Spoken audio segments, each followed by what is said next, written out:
জাতিসংঘ মহাসচিবের সঙ্গে বৈঠকে কি কথা হলো জানালো জামায়াত। গাজীপুরে 5 বছরের শিশুকে ধর্ষণের চেষ্টা, আটক প্রতিবেশী চাচা। জানাবো নিষিদ্ধ হলে আওয়ামী লীগের নেতাকর্মীরা কোথায় যাবে। এবং সর্বশেষ জানাবো ক্ষমতালোভী অর্থ পাচারকারীরা ভোট ডাকাতির প্রস্তুতি নিচ্ছে। এতক্ষণ শুনছিলেন সংবাদ শিরোনাম, এবারে বিস্তারিত। জাতিসংঘের মহাসচিবের সঙ্গে বৈঠকে কি কথা হলো জানালো জামায়াত। বাংলাদেশে সফররত জাতিসংঘের মহাসচিব অ্যান্টনিও গুতেরেসের সঙ্গে সাক্ষাৎ করেছেন জামায়াত ইসলামীর নেতৃবৃন্দ। বৈঠকে টেকসই গণতন্ত্র, জাতীয় ঐক্য ও সুষ্ঠু নির্বাচনে গুরুত্ব আরোপ করেছে জামায়াত। বৈঠকে জামায়াত ইসলামীর পক্ষে উপস্থিত ছিলেন নায়েবে আমির সাবেক MP doctor Syed Abdullah Mohammad Taher, secretary general সাবেক এমপি অধ্যাপক মিয়া গোলাম পরোয়ার সহ অন্যান্য নেতৃবৃন্দ। বৈঠক শেষে ডক্টর সৈয়দ আবদুল্লাহ মোহাম্মদ তাহের বলেন, আমরা সংস্কারের ব্যাপারে কথা বলেছি, একটা ফেয়ার নির্বাচনের বিষয়ে বলেছি, টেকসই গণতন্ত্র ও জাতীয় ঐক্যের ব্যাপারে কথা বলেছি। জাতিসংঘের মহাসচিব আমাদের অধিকাংশ বক্তব্য সমর্থন করে বলেছেন, সুষ্ঠু নির্বাচন নিয়ে তিনি আশাবাদী।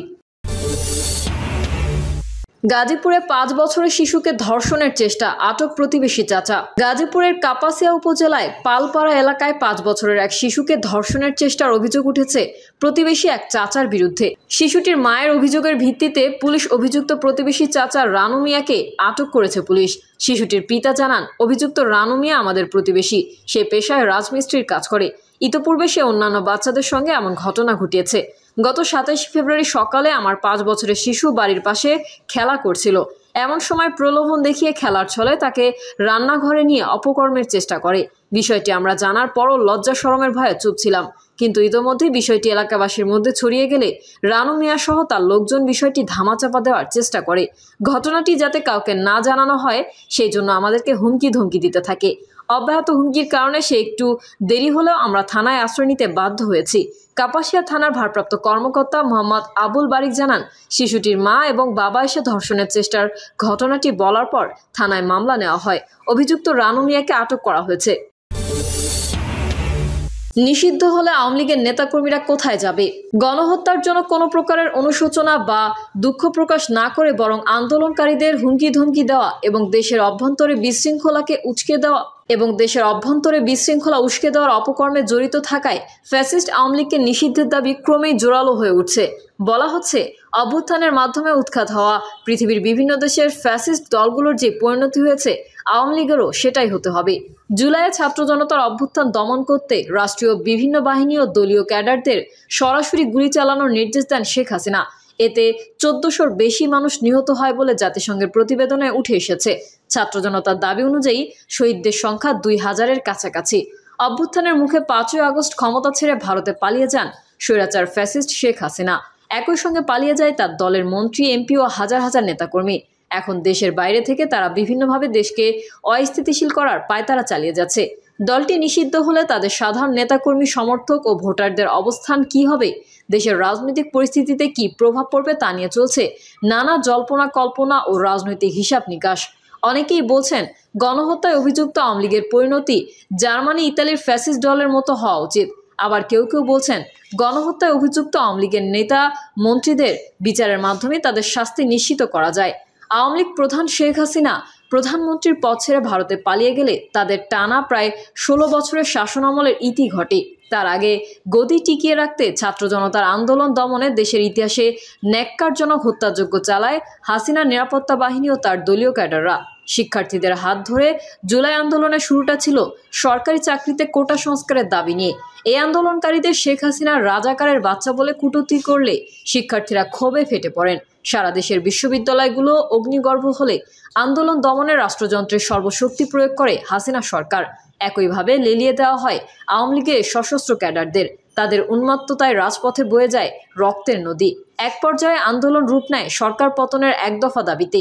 তীব্র জনরোষের মুখে শেখ হাসিনা আর টিকতে পারেননি, পালিয়ে যান ভারতে। তার আগে পরে পালিয়ে যান আওয়ামী লীগের অনেক মন্ত্রী, এমপি ও নেতাকর্মী। জাতিসংঘের মানবাধিকার বিষয়ক হাইকমিশনারের দপ্তরের তদন্ত প্রতিবেদন অনুসারে জুলাই আগস্টে অভ্যুত্থান চলাকালে 1400-র বেশি মানুষ হত্যাকাণ্ডের শিকার হয়েছেন, যাদের বেশিরভাগই নিরাপত্তা বাহিনীর চালানো সামরিক অস্ত্র ও শটগানের গুলিতে মারা যান। হাজার হাজার ছাত্র জনতা গুরুতর আহত হয়েছেন, পঙ্গু হয়েছেন অনেকেই। অনেকের 2 চোখ, কারো কারো 1 চোখ অন্ধ হয়ে গেছে। 11,700-র বেশি মানুষকে র্যাব ও পুলিশ গ্রেফতার করেছে। নিহতদের মধ্যে 118 জনই শিশু। প্রতিবেদনটিতে বলা হয়, ক্ষমতায় টিকে থাকতে শেখ হাসিনার নেতৃত্বাধীন সরকার ও আওয়ামী লীগ নৃশংসতা চালিয়েছে। আর এই হত্যাযজ্ঞে সমন্বয়ের ভূমিকায় ছিলেন খোদ শেখ হাসিনাই। নিষিদ্ধের দাবি বিভিন্ন মহলে। এমন ভয়াবহতম নৃশংসতার কারণে হাসিনা সরকারের পতনের পরই আওয়ামী লীগের বিরুদ্ধে জার্মানির নাৎসি পার্টি ও ইতালির ফ্যাসিস্ট পার্টির মতো ব্যবস্থা নেওয়ার দাবি ওঠে। অভ্যুত্থানের নেতৃত্ব দেওয়া বৈষম্যবিরোধী ছাত্র আন্দোলন, জাতীয় নাগরিক কমিটি, গণ অধিকার পরিষদ, হেফাজতে ইসলাম সহ বিভিন্ন মহল দাবি করে আসছে আগামীতে আওয়ামী লীগ যেন নির্বাচনে অংশ নিতে না পারে। এজন্য দলটিকে নিষিদ্ধ ঘোষণা করার পাশাপাশি নির্বাচন কমিশনের নিবন্ধন বাতিল করা হোক। গত 7ই ফেব্রুয়ারি বৈষম্যবিরোধী ছাত্র আন্দোলনের সাবেক সমন্বয়ক ও বর্তমানে অন্তর্বর্তী সরকারের উপদেষ্টা আসিফ মাহমুদ এক সাক্ষাৎকারে বলেন, আওয়ামী লীগ নিষিদ্ধ করার ব্যাপারে রাজনৈতিক দলগুলোর মধ্যেও এক ধরনের ঐকমত্য তৈরি হয়েছে। দেশের মানুষ তৎকালীন ক্ষমতাসীন ওই দলের অগণতান্ত্রিক এবং একঘেয়েমি মনোভাব ও কার্যকলাপ মেনে নিতে পারেনি বলেই 5ই আগস্টের আগে ও পরে তাদের মধ্যে দলটি নিষিদ্ধ করার বিষয়ে ঐকমত্য প্রতিষ্ঠিত হয়। রাজনৈতিক দলগুলোর মধ্যে এমন ঐকমত্য তৈরি হলে সরকারের জন্য যে কোনো সিদ্ধান্ত বাস্তবায়ন করা সহজ হবে।